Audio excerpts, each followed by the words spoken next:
Hi,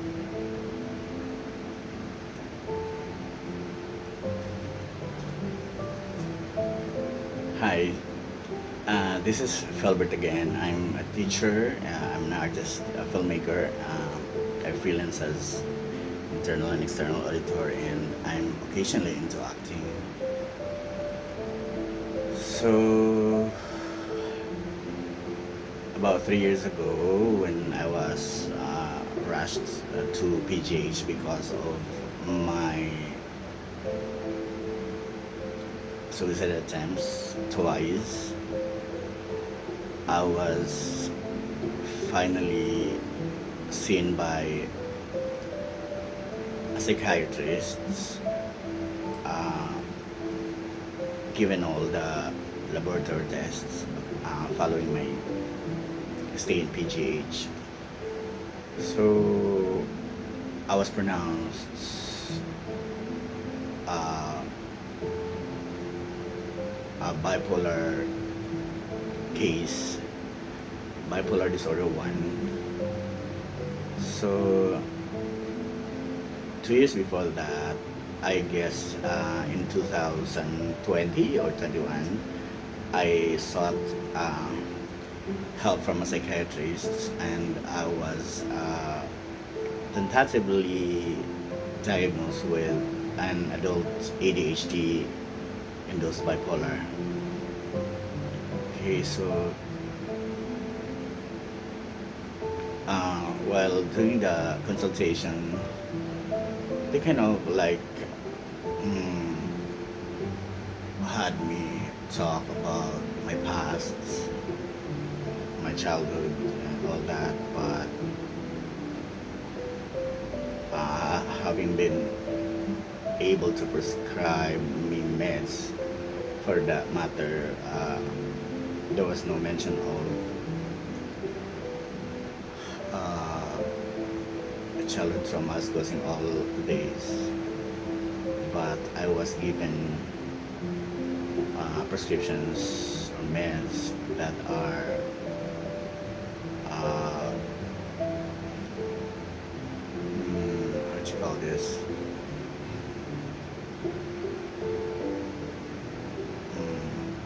Nervous system friendly.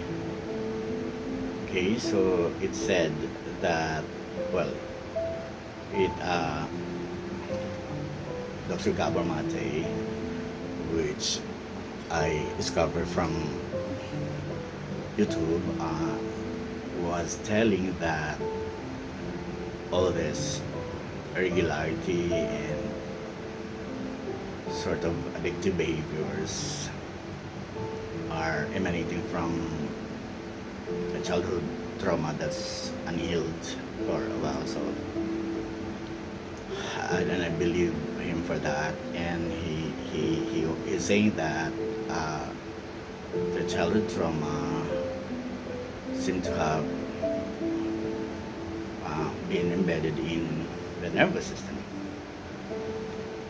So there, having been diagnosed with bipolar disorder, I was informed that I am single-handedly depressed most of the time, if not every day. So there. So, well, fast forward to uh, today. After that uh, suicide attempt that didn't kill me, I could understand now why in the past I would wallow in depression for like days, months, and or like there was even a time that I was depressed for almost a year. Okay, so having finished professional education in Montessori and got me a teacher too, I am vocal as to my love affair with the Montessori system of education. So I don't know, but kind of like adore Maria Montessori. And I learned that Maria Montessori was a medical doctor in psychiatry. So I'll be reading a chapter of a book which I wrote like during the pandemic. I guess it's in 2000 or 2021. So I the chapter of the book is titled "Propagating Montessori While Battling Depression for a Year." So there. So the whole thing about losing my creative freedom on sped hearts was such a ditch and a devastation that must have stretched to almost a year. And there's not much of enthusiasm to pick up, even with tax and accounting work. So I had to live on dole-outs after all my savings had been emptied.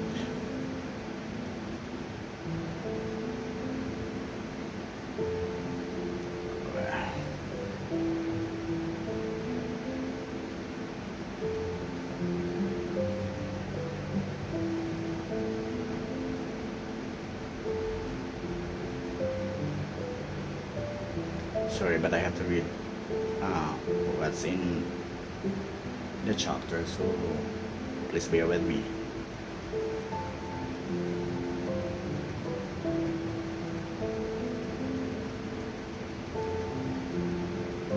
So there,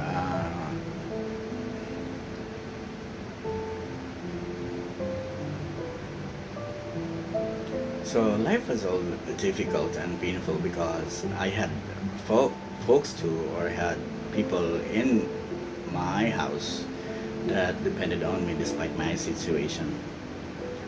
One day, there's a call from a small college to write a working curriculum for the K-12 focusing on the arts. But when everything else was laid out for discussion, this Montessori bent working curriculum had to be tweaked to their mission and vision. Hence, I said no immediately that I pulled out the paper hoping I could make this project on my own, which I call Nevertheless Montessori. Now I know how I should be taking care of my creative freedom owing from that stumble with sped hearts. So with my teaching stint in Montessori Filipino, teaching kids with special needs like autism, ADHD, and ADD among others, I become more interested with how Montessori works further with human beings. So I studied more elaborately while in a personal struggle with depression.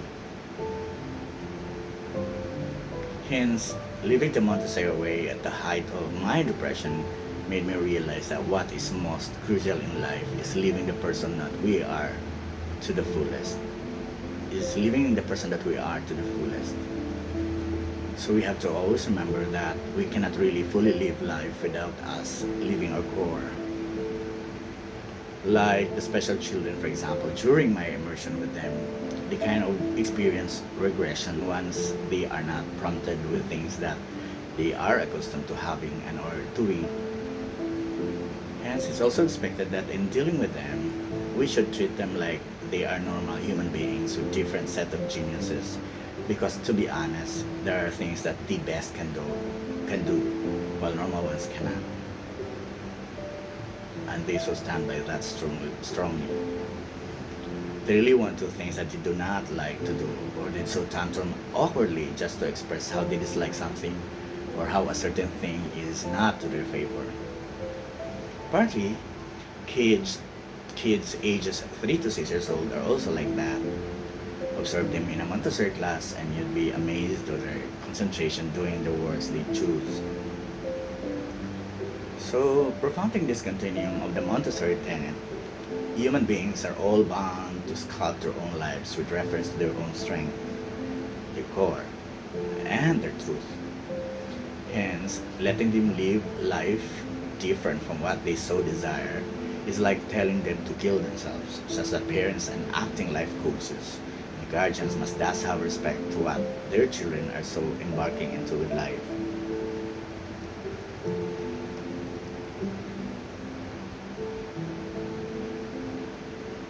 So, I would say that This is a joyride with authentic Montessori schools. I would say that my LaSalle education was not much of a credential to being accepted in Obi Montessori, supposedly as a math teacher as when I applied, but of my heartfelt desire to adapt to a new work environment, but also, you know, trying to, what you call this, nurture or experience the directors of the Montessori school, for that matter, for her sarcasm and insulting words during the final interview. So, unminding her cruelty, which I call as reverse power tripping, I was accepted in 1997 to then work as a junior internal auditor that I had to engage in so many sort of auditing works for systems, operations, and financials for the Obi Montessori branches and affiliates, including the then Ristorante La Dolce Fontana, a full fine dining Italian restaurant located in the grounds of Obi Montessori Green Hills branch, which later on had to get me to be the auditor in charge for the next 3 years. What's crazy with working in Obi Montessori is this mandatory submission to a 6-month Montessori training where we are discussed with fun facts of Obi Montessori and its humble beginnings, and knowing the relative corporate structure and the introduction to Maria Montessori's life and works. And the so many written and spoken English remediation classes through Adele Carnegie, among others. And all this had to be spearheaded by the then President and CEO Precious Sullivan every Saturday morning for straight 6 months. Apparently, everyone who must have worked with her in the past could have probably, in one way or the other, uttered a little prayer for her uh, good heart to overwhelm her for the monster that she could turn when she would handle you.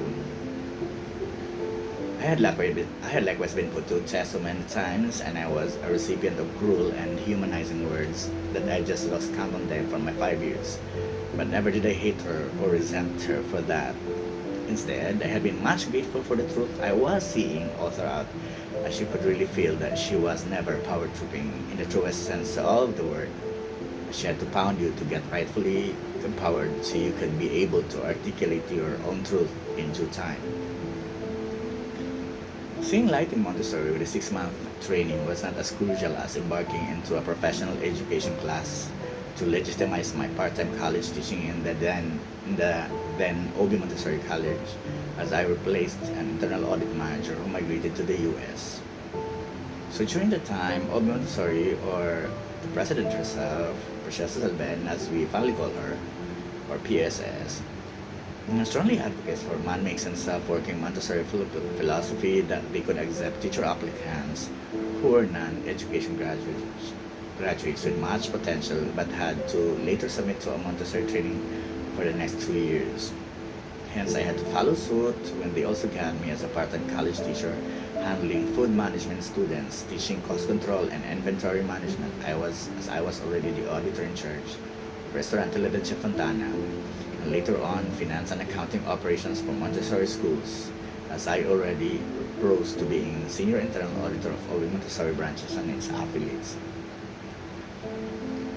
5 years in Obi Montessori, though, was never much of sculpting obsession immediately with Montessori until I took up professional education. We were made to engage into a classroom observation and wrap the course with a mini thesis citing a particular Montessori school wherever in the world of their own peculiar strength. And serendipitously, the 2-year Montessori Filipino teaching experience with the special children was an awakening indeed, especially with the things we also learned from our Montessori school directors, Josefa Kyoge, that I was so inspired to write a script about it and film the same in the said Montessori school. However, it was my hurdle of that depression in pendulum for a year that destined me a die-hard Montessori advocate, as it was during that time when I also furthered my immersion with Montessori following that halted job regarding a Montessori working curriculum for the K-12 on the arts. So the disengagement to pursue it with a small college was like another ordeal, but I was confident that I couldn't hurt my soul anymore, for protecting this time and creative freedom of this new creative project called Nevertheless Montessori. Embrace to the Montessori heart and soul. I sure know this project could really fly in time. So, the truth in the making of the Montessori working curriculum for the K-12 on the arts called Oasis of Talents and Vulnerabilities. Well, the Montessori working curriculum for the K-12 on the arts was pulled out from a small college after being advised that tweaking was gonna be done to suit to their non-Montessori mission vision. So I sure must have to carry on another heavy weight, and I suppose I only had this Montessori spirit to survive the heartache. Luckily, I was starting to pick up myself and did random pitches to friends and acquaintances to turn the project around with this newly found confidence after writing the paper. But fate was just cruel that it did just have that status quo but without already feeling defeated, never realized this time at all.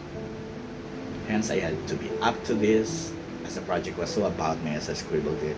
After all, Montessori is all about man making himself.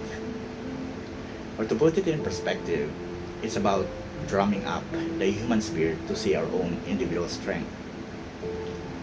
And with such a strength that we also humbly appreciate and thank God for, we also see our own individual worth. Apparently, that strength could so be a God-given talent or passion or anything that we are really obsessive about. So forget the skills that we get from self-education or of any kind that neutralizes all. While it helps, it doesn't anyhow define us as a person, as when we learn to live that who we really are, notwithstanding. And so we can still be good in being mediocre, as half-assers are so saying, but I just simply lose it. That's why it was such an uphill battle to own myself while I was all lost too in carpe dieming. Annoyingly, it took me almost my dear life in murdering my own hypocrisy and ignorance just to find myself back, which later on afforded me joy that I am experiencing now. And so we too all know that a talent, if it is not shared, is not a talent. Just like any blessing, it thus is meant to be shared to everyone in need, or is not a blessing, so to speak. Hence, if we believe that we are God's creation, then not working on our own individual talent or passion is like accruing blasphemy. Not believing in our own talent or underestimating our individual capacity in that regard is not really living the true person that we are. That without us living our core, we feel like a dead weight and there's no way we can figure out our sense of self.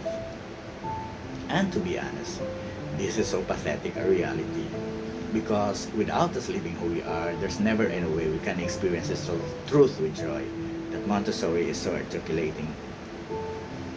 We can be happy, alright, but let's always put it in our hearts that happiness is not joy, as a multi-million-dollar job is not a soul-fattening career. So to really live life the Montessori way, the hurdle is to own ourselves first as kids 3 to 6 years old in a Montessori class would only get to work with the materials that they love in the practical life activity in the same way that children with special needs only manifest their own geniuses or so express themselves through various life work activities that they so love or they wouldn't care talking to themselves or the skies or bite their wrists to no one's hostility.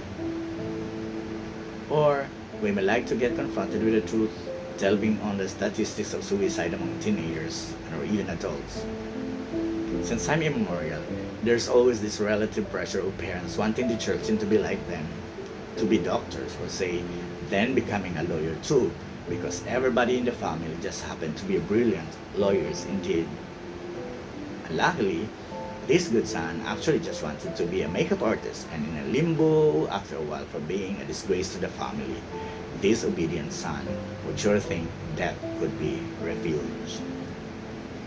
I am pointing this reality because I heard of so many cases like this, pointing to a very intellectual parent as a culprit for the son's suicide, and this should be put to an end. This must thus end. So there.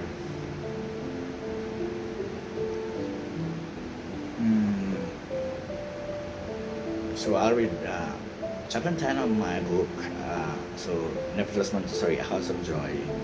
It's supposed to be a cooperative, open education for commerce and the arts. So there, it's been set to fly and is now primed to soar heights as sky is the limit. Foremost of all, I'd like to explain why the school's name is sounding pessimism, as it does seem like a doubtful or dubious entity. But I so defy that, as I believe there's always a real and more exciting story within a paradox. I call it nevertheless Montessori to correct this common perception among Filipinos that Montessori is an elitist school for kids, as it is only for the affluent. Because truth of the matter is, Maria Montessori founded her first school 100 years ago in a slum in Italy with mentally handicapping children. Her generosity was quite elaborate, that she did not come up with a patent for her works. That's why Montessori schools are growing like mushrooms here in the Philippines and wherever in the world, so to command prestige and a higher tuition fee, even if it's not authentic a Montessori school.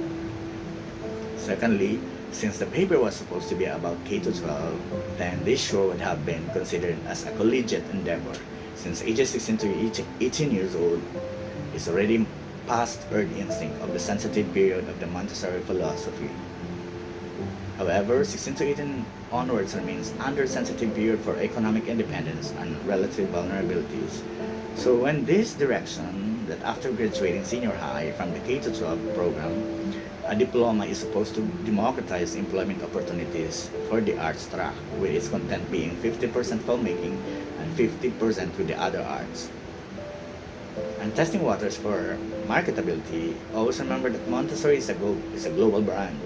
And to be an artist does not need any reciprocity anymore in other countries like lawyers, doctors, accountants, among others. Once you're an artist here in the Philippines, you'll surely be an artist wherever in the world. And just please think of Lesa Longa of the Misagon fame to Del being world class. So to stay relevant, American productions are opting production activities here in the Philippines owing to our ingenuity with the arts, especially with film productions, so we are assured of a healthy production activity in the days to come.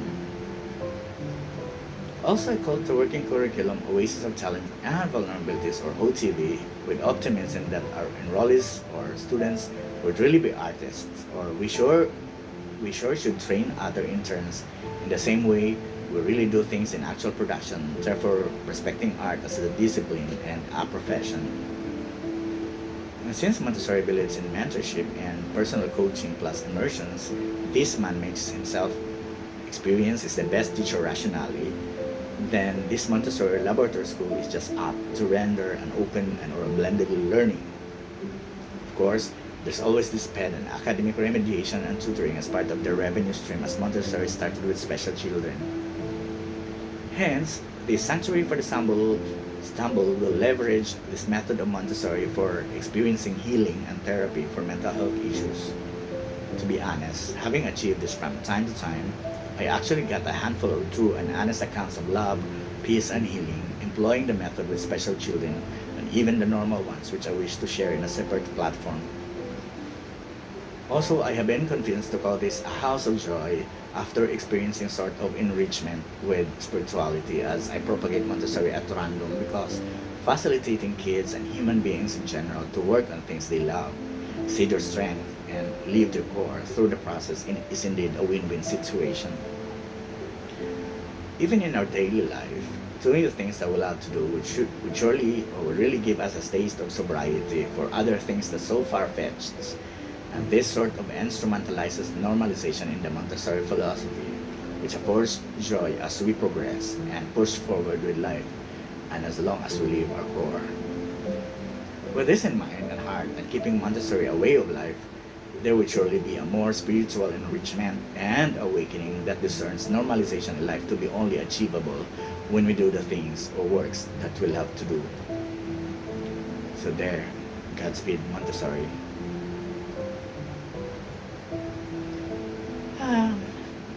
So,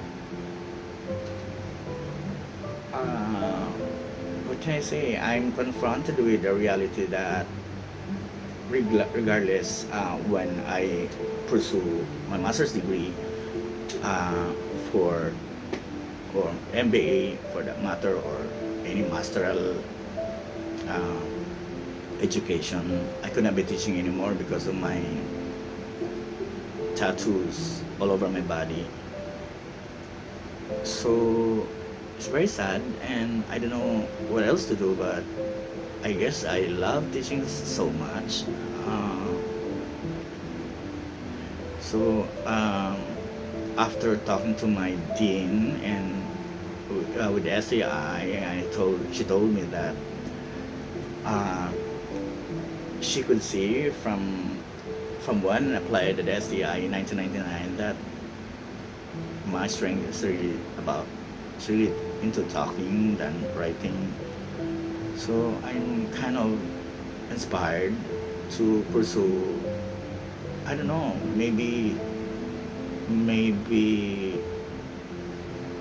podcasting. Um, um, I'll do it in I'll do it in a different way. Um, I'll uh, I'll make use of the project which was halted, the project which I pulled out from a small college called nevertheless Montessori. So so the podcast will be all about finding joy in life and appreciating what each one has, and you know, because we know that there are really folks out there that are overwhelmed with, you know, trying to go to work and make both ends meet, and you know, try to make money so they can afford for their family, uh, despite not wanting the job, or despite not loving the job. And I hope that with uh, my intention to introduce Montessori to young adults, they can still save themselves. Because truth of the matter is, happiness is not joy. You're happy today because you have money, the next day you still are happy because you still have quite a little money, but when you don't have money anymore, you're not happy anymore.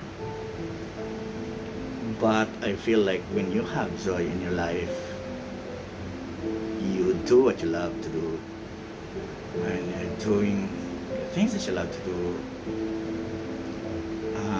no matter how life may seem to be, no matter how life can be as difficult as it is, you would still hold of, you would still, you know, leverage the things that you are doing for that matter. So I can always say that that's why there are people who are, you know, obsessed with money and power and all other things that, you know, they have already so much but they still want more. And obviously they're happy with what they're doing, and I don't know the if they think that, or they consider like, or if they believe that they live with that proverbial joy, I think they can be content. They can have, like, you know, they're fulfilled for something that, you know, that they already have, and are wanting for more. Yeah, and so I speak of joy because in in the first of normalization in the Montessori philosophy, the bottom line is joy. So it says like normalization is achieved by work. So I interpret it like it's a work that you're allowed to do. Yeah, and yeah, and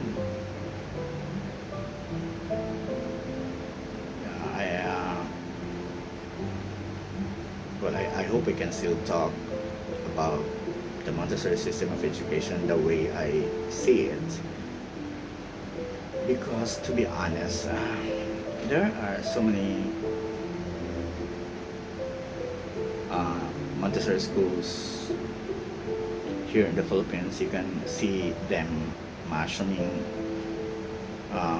in remote areas or towns, and for the matter, and wherever in the world. So they kind of like use or leverage Montessori, so they can have prestige and command a higher tuition fee for that matter. And very sad, and it's not authentic Montessori school. And yeah, because I'm a teacher too, and I'm a professional teacher for that matter, and I don't have a classroom. So I guess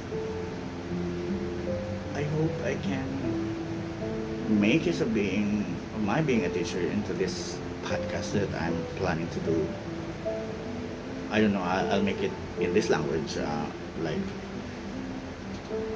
English, because I'm obviously Bisaya, and talking about I talking about things in Bisaya